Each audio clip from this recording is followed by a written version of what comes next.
I was out in the streets in the pleasant temperature of 47 degrees centigrade. So forgive me if I'm not very coherent. But the only person in this room who can appreciate what I'm saying is Ambassador Jilani, who is from Multan and knows exactly what I'm saying. He spoke as a very seasoned, well-trained diplomat. I am not a diplomat, but I am the chief diplomat of Pakistan. But today, since you have said we have Chatham House rules, allow me to be frank and candid and be less diplomatic. The Foreign Office gave me a very well prepared, very correctly prepared statement. I will not stick to that. Simply for the reason, I think the issue in Afghanistan today is political, and the solution that we are advocating is a negotiated political settlement. So I would prefer to speak as a politician who happens to be the foreign minister. So allow me that room. Ambassador of Afghanistan is here, and he made his remarks. I'm grateful that he has acknowledged Pakistan's positive role. Thank you for doing so. And I'm in agreement with him when he says that you cannot have violence and negotiations at the same time. I tend to agree with that. We have to.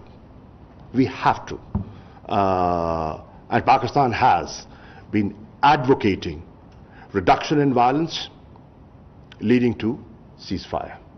I have done it in my bilateral meetings.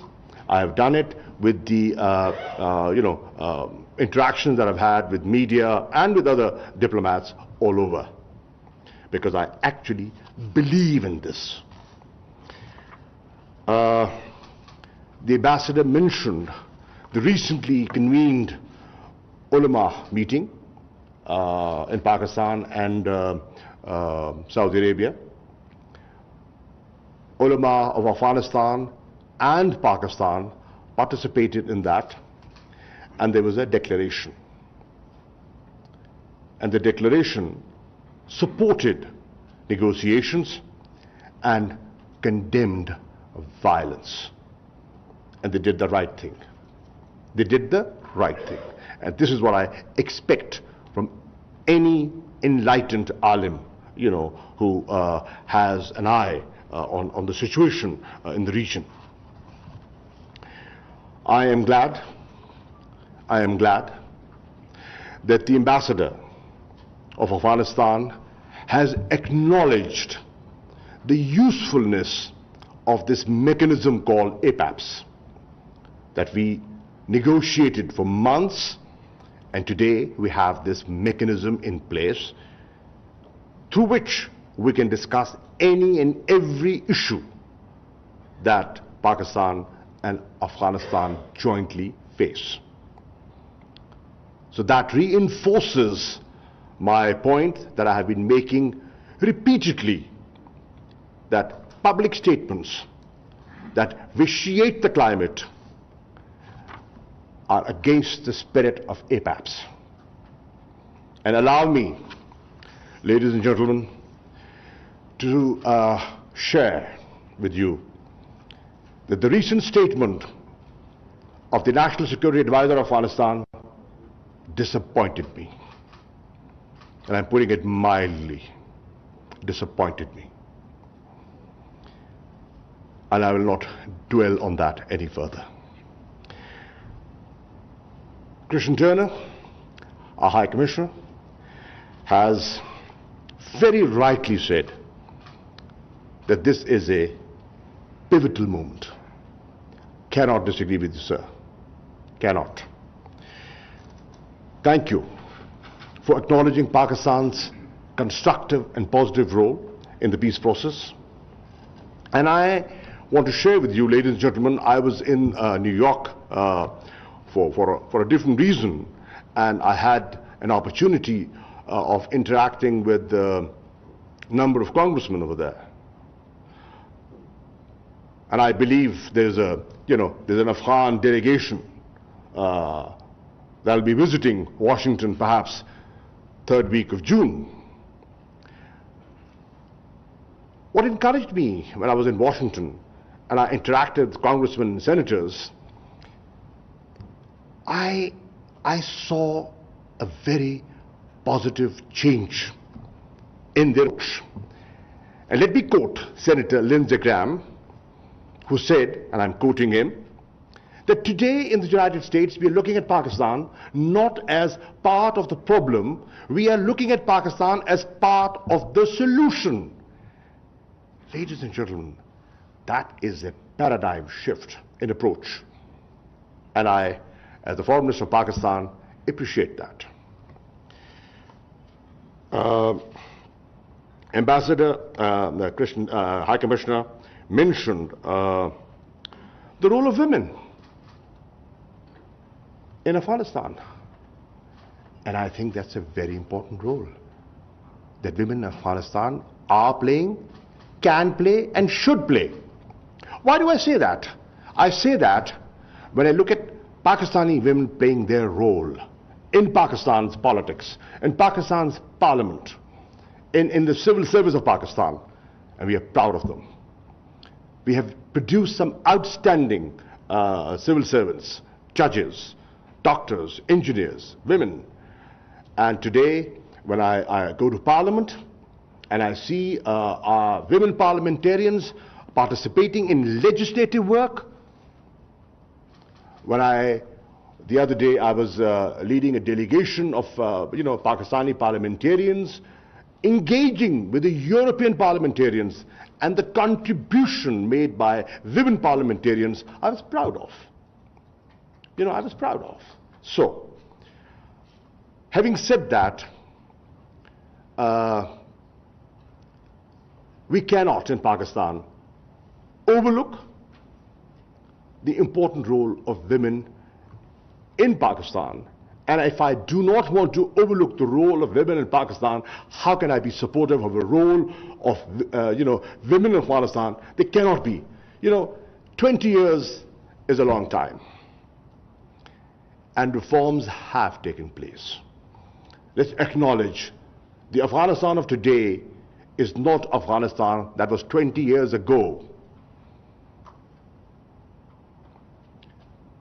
Some of those reforms are very important and they need to be protected. The role of women in Afghan national life is extremely important and it must be acknowledged. And I speak as the foreign minister of a country that is Islamic. It is the Islamic welfare state of Pakistan that I represent. I'm not representing a Western country. I'm representing a Muslim, predominantly Muslim country. So, the role of women is extremely important. Having said that, today, you will deliberate on the future.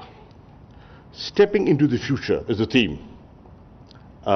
You will talk about it, and I am confident that your deliberations will chart a practical way forward.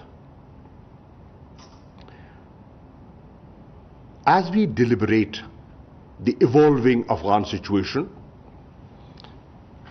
let me share with you that there is a window of opportunity for a lasting peace in Afghanistan. There is one. But this window is not there forever. if we don't take advantage of this, it'll go. And as Ambassador Jilani said, God forbid, we could be sucked back into the 90s, which we do not want. So, this sitting is at a very, very important time. Thank you for organizing it, and thank you for supporting it. The Afghan leadership has to seize this opportunity for a negotiated political settlement. Pakistan and my Prime Minister, Imran Khan, has been advocating for years that there is no military solution to Afghanistan. The only way forward is a negotiated political settlement. Many, the so-called liberals, accused him of being Taliban Khan. But today, the world is recognizing what he said years ago, when it was not fashionable to talk about a negotiated settlement. But today, I'm happy to see that there is a new international convergence around this, because the world has seen that in 20 years, the most sophisticated armies, the most sophisticated weaponry and technology could not get you peace. We've heard about the surges, the political and the military surges. And look where we stand today. So, having said that, we have to look towards the future. I also want to say there are spoilers. There are spoilers within Afghanistan, and there are spoilers outside Afghanistan. Let's not forget the fact that many have benefited from the war economy and have vested interests. And let's not forget there are many in the region who would, for whatever reasons, and this is not the occasion to go into details, would want Pakistan to be engaged in a true front situation. And I'll leave it at that for the moment.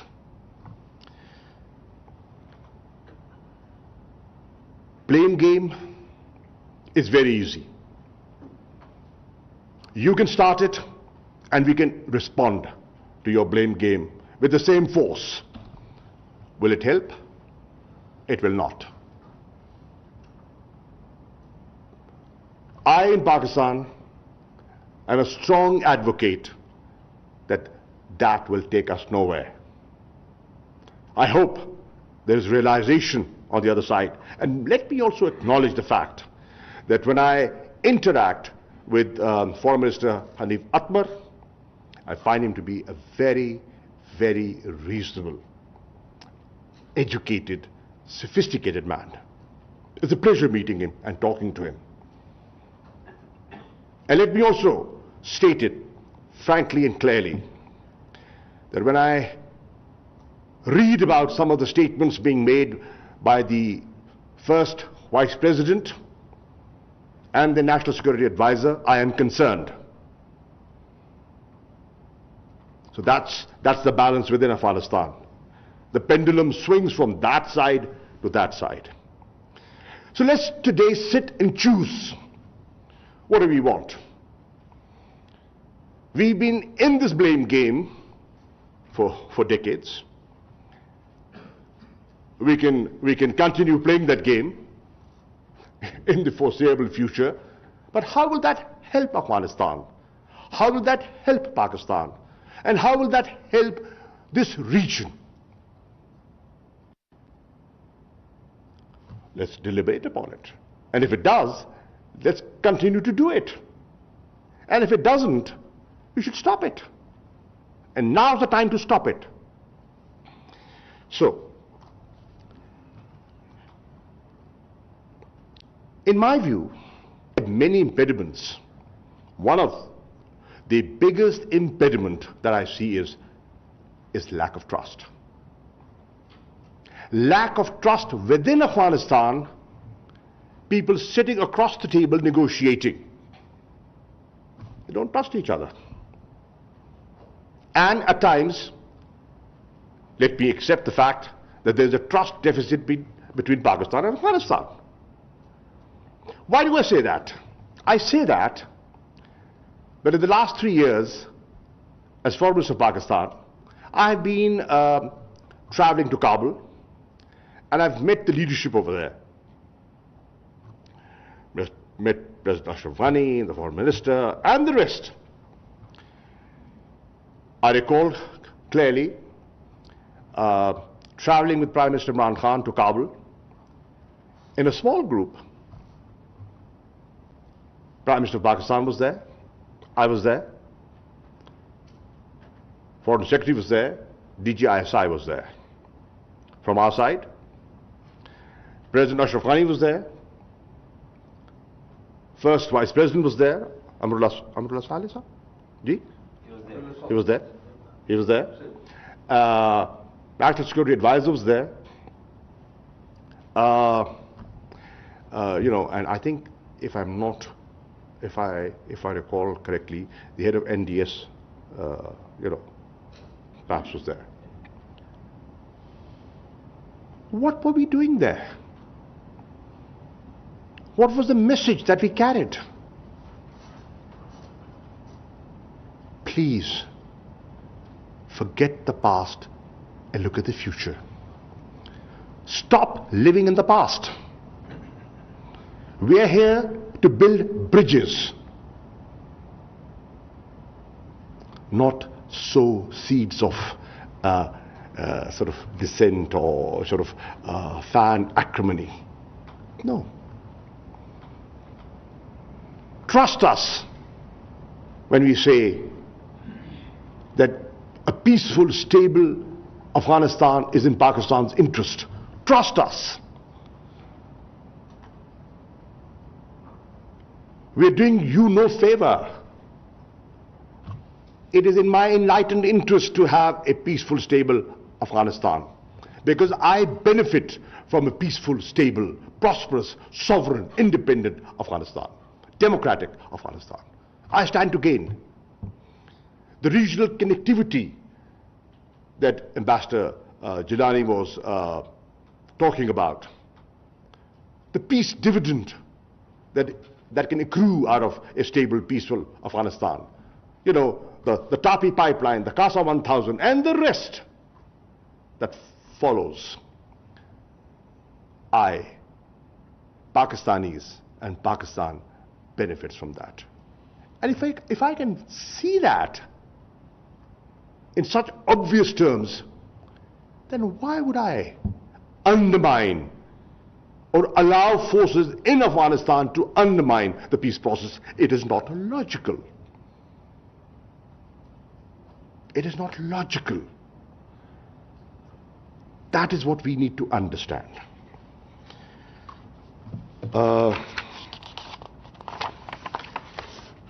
What is Pakistan's objective?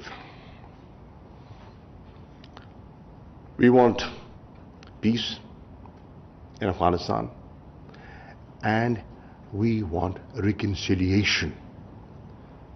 Who's to reconcile? Afghans. It's your country. It's your future. The leadership of Afghanistan has to sit and reconcile. You've been fighting. Yeah. The Germans and the French and the Brits, they were fighting. But then they went into a European Union. Today they trade. They invest. They're not fighting anymore. They went to 2 world wars. The world moves on. So who is to reconcile? You, the Afghans, have to reconcile. 20 years of conflict, unfortunate. innocents suffered. The economy suffered. People got maimed and martyred. For what? For what? And do we want to continue that? Is the question that needs to be talked about today. And if there was a solution, why couldn't you find one in 20 years? Despite the blaming and the finger pointing, you have the international backing, the trillions of dollars invested. Where did they go?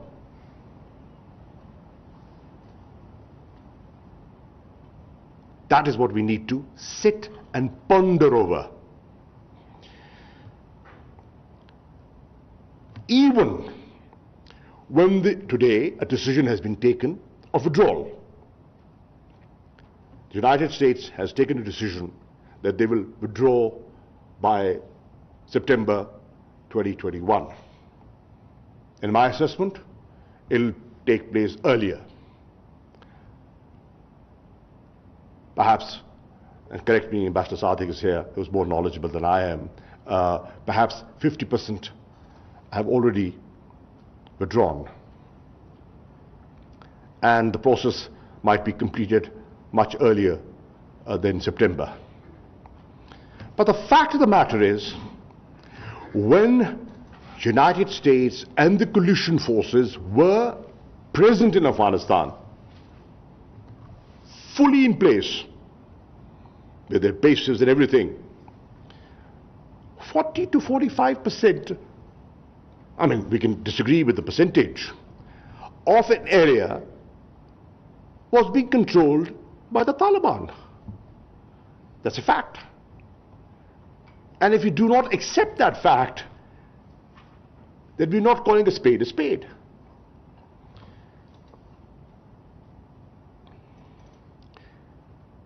And today we have a new situation, and this new situation is of a complete unconditional withdrawal. So please keep that in mind when you deliberate and suggest a way forward.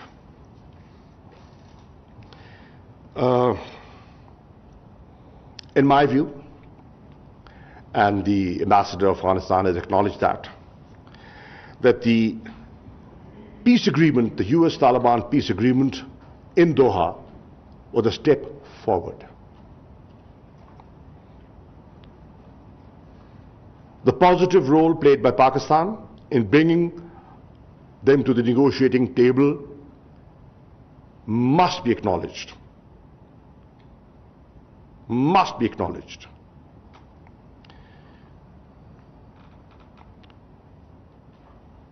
The commencement of the intra-Afghan negotiations on the 12th of September, in my view, was a positive development. I am aware of the fact that there is a stalemate and things haven't moved with the same speed as one desired. But that's the positive step forward.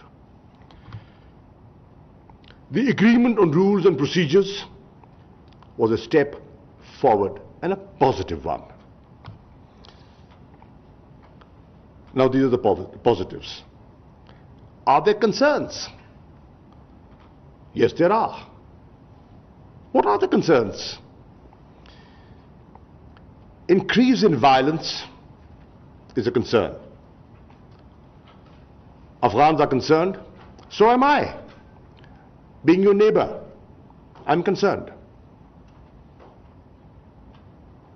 But there's a blowback, and I've suffered because of that blowback. Is the stalemate in negotiations a concern? Yes, it is.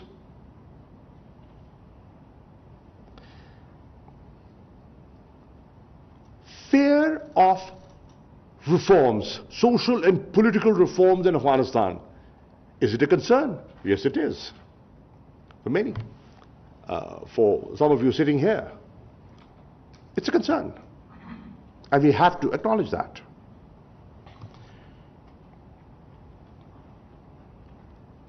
God forbid, if there is no settlement, and the withdrawal obviously will take place, with or without the settlement. God forbid, we are sucked back into the 90s, and there is anarchy, civil war. Is that a concern? Yes, it is.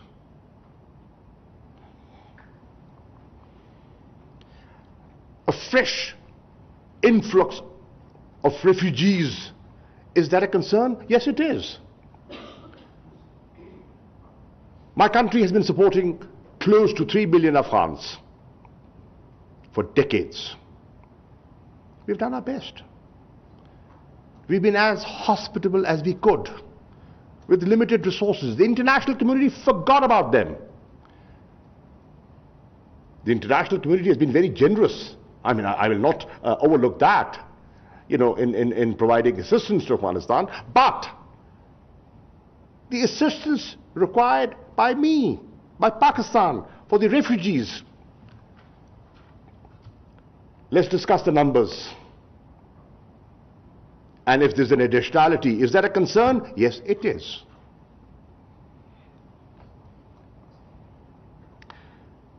Increase in the footprint of Daesh in Afghanistan, is that a concern? Yes, it is.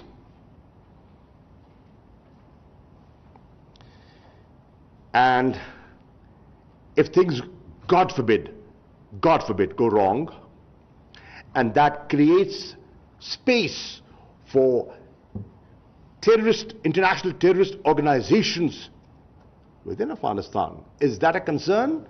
Yes, it is. Yes, it is.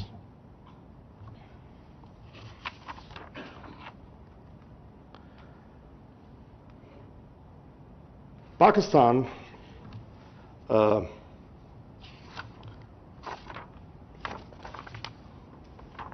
as I said earlier on, and forgive me if I'm taking more time than allotted to be.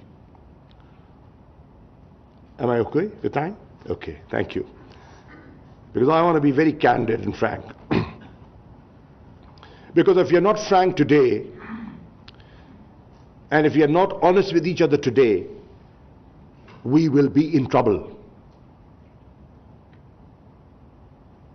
in weeks and months ahead. That is why, please bear with me a little longer. Pakistan, ladies and gentlemen, friends from Afghanistan, is and will continue to support the peace process. I want to be on record having said that. Pakistan has taken a very clear decision. Non-interference in internal affairs of Afghanistan. We have no favorites. There's a general buzz that, we are advocates of the Taliban. I am not. I don't represent them. I represent Pakistan. Taliban are Afghans. But I want you to know, and you must have noted, that in the last few months, we have been inviting Afghan leaders to Pakistan, to Islamabad, and not just Pashtuns, every ethnic group. Why? To give you a clear message that we want to engage with all ethnic communities and leaders who matter, who are important for peace and reconciliation. That is why we have been inviting you and will continue to invite your leadership to achieve our common objective of peace and stability.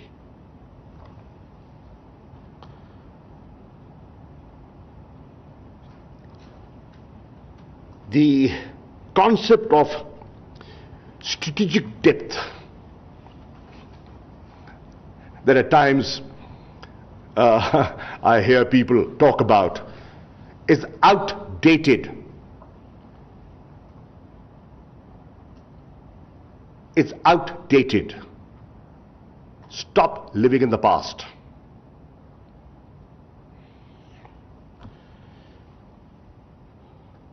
Reduction in violence, as I said earlier on, is what leading to ceasefire is what we want. Resolution of issues through APAPs. We have always advocated for that, and I think we should use this mechanism more than to the extent we have.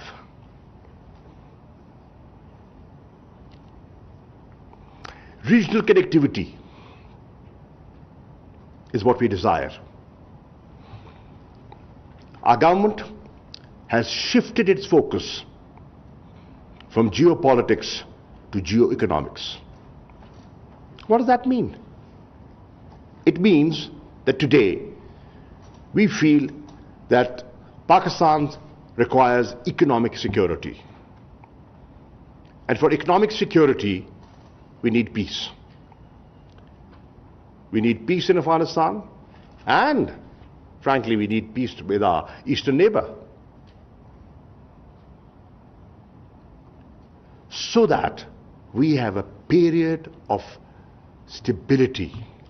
And in this period of stability, we can concentrate, and I speak now not as the foreign minister, I speak as the vice chairman of the party that is governing Pakistan. So that in this period, we can concentrate on economy of the Pakistan. We want to stabilize our economy. We want to promote investments. We want to promote bilateral trade. How can we do that without regional connectivity? North, south, east, west. So, we have clarity that regional connectivity will help Afghanistan, Pakistan, and the region.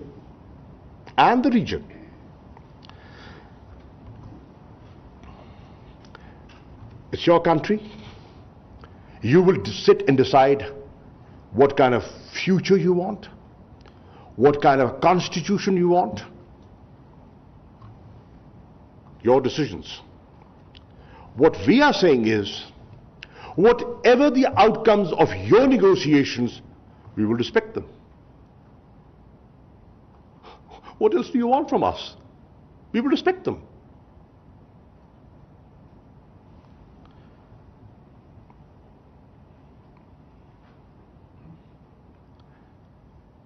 Inshallah, there will be a peaceful Afghanistan and a stable Afghanistan.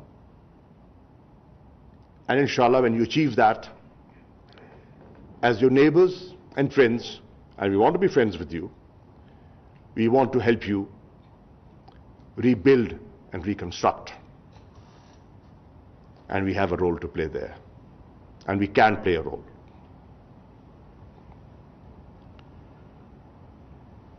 And we feel that we've hosted a sizable number of Afghans for decades. Time has come for an honorable, dignified return of Afghan refugees home. We are often accused of cross-border movement and people coming from Pakistan creating trouble in Afghanistan. And we complain of safe havens, the TTP, anchored and based in Afghanistan, coming over from Afghanistan and creating havoc here.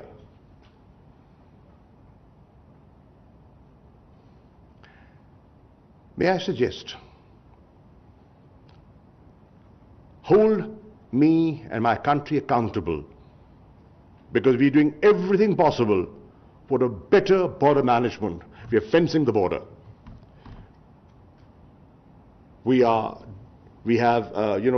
placements on the western side that never existed in decades.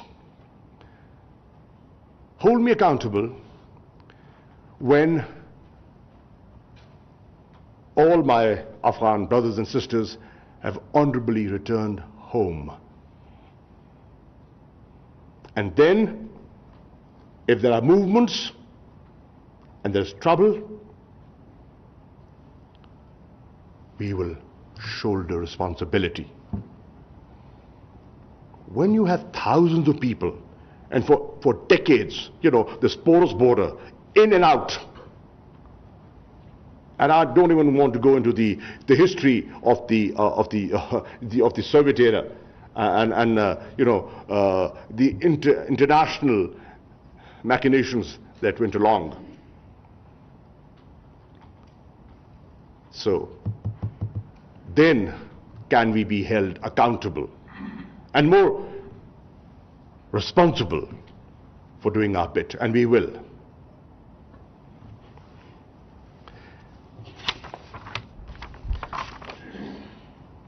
I believe, and this is my last point, so you've suffered me enough. I believe President Ashraf Ghani and a core group will be traveling to Washington soon. I wish them luck. I wish them a good visit. But let me spell it down in advance. If the objective of going to Washington is starting a new blame game and holding Pakistan responsible for all the ills and the lack of the process, I think it will not help. It's a shared responsibility. And nobody's going to buy anymore that if things go wrong, Pakistan is responsible. We will not take responsibility. We will not take responsibility. We are engaging with the international community, and we will engage with honesty and sincerity, because we are honest and sincere in building a peace process in Afghanistan. We've been accused enough. Enough. And I speak as a foreign minister of an elected government who has the mandate of the people, and will speak with force. We'll speak with conviction. So,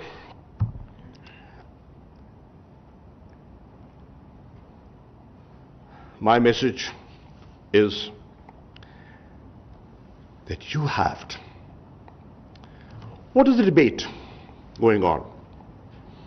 The debate in Afghanistan is today, there is a school of thought that says that the way forward is the Islamic Republic of Afghanistan, right? And there is a school of thought that says that the future of Afghanistan is the Islamic Emirate of Afghanistan. That's your debate. Iron it out. And find people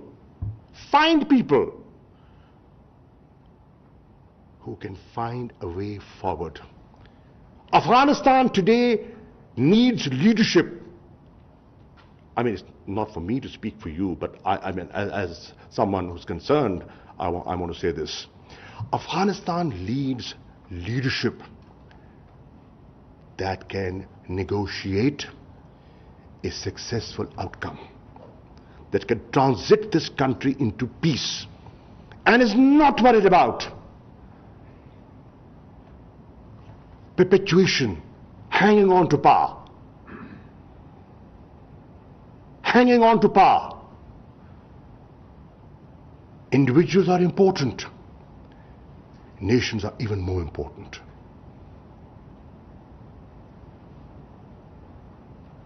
And it is for you to determine who could those people be. You are the best judges.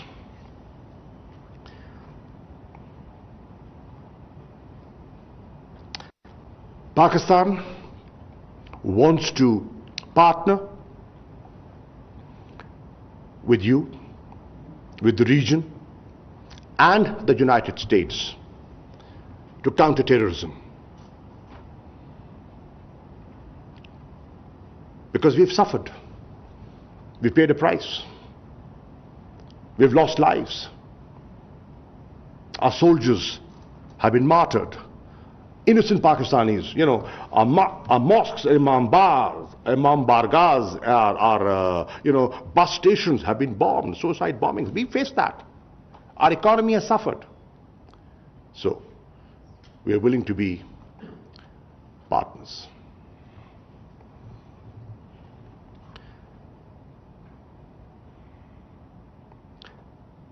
Pakistan, and please, I'm making this statement with clarity.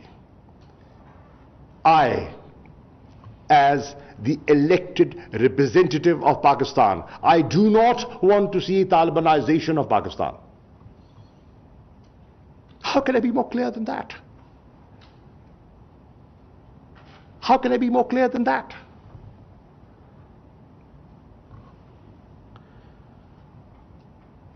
Because my Pakistan is Jinnah's Pakistan. In the values that were advocated by Quaid-e-Azam Muhammad Ali Jinnah. So, find, please, time is running out, find the leadership that enjoys the confidence of the people of Afghanistan and can give Afghanistan peace.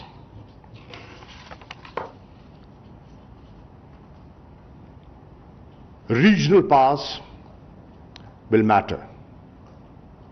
A regional approach will matter when we are talking of peace and reconciliation. They will matter. We've just had a trilateral China, Afghanistan, Pakistan. I participated in that. I just had a trilateral Turkey, Afghanistan, Pakistan. I was in Istanbul for that. I was in Tehran, and I've had good conversations with Foreign Minister Jawad Zarif. I'll be traveling to Turkey, and I've read an interesting statement made by President Erdogan today. I'll have the opportunity of meeting him and the Foreign Minister, Mevlut, inshallah, on the 18th to understand more about it.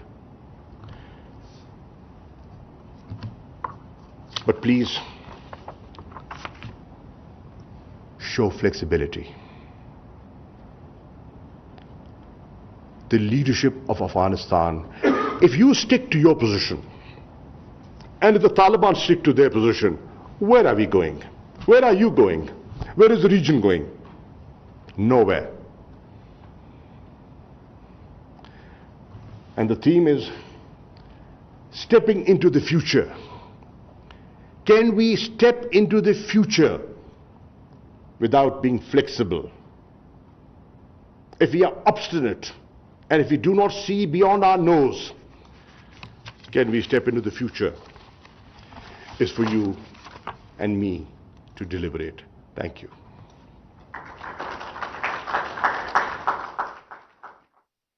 Pakistan पुरअमन हमसायगी पर यकीन रखता है। National security adviser और अफगान नायब सदर के बयानात पर शदीद तहफ़्फ़ुज़ात हैं। ऐसे बयानात से अमन की काविशें मुतासिर होती हैं। अफगानिस्तान का मसला सियासी है जो सिर्फ मुज़ाकरात से हल हो सकता है। वज़ीर आज़म इमरान खान भी इसी पर यकीन रखते हैं। पुरअमन मुस्तकबिल के लिए अफगानिस्तान में क़याम अमन नागुज़ीर है। पाक अफगान दो तरफ़ा मुज़ाकरात के इफ्ताही सेशन से वज़ीर ख़ारिजा शाह महमूद कुरैशी का खिताब। आप इस्लामाबाद से बराह रास्त मुलाहिज़ा कर रहे थे। PTV न्यूज़ से ये थी ताज़ा तरीन।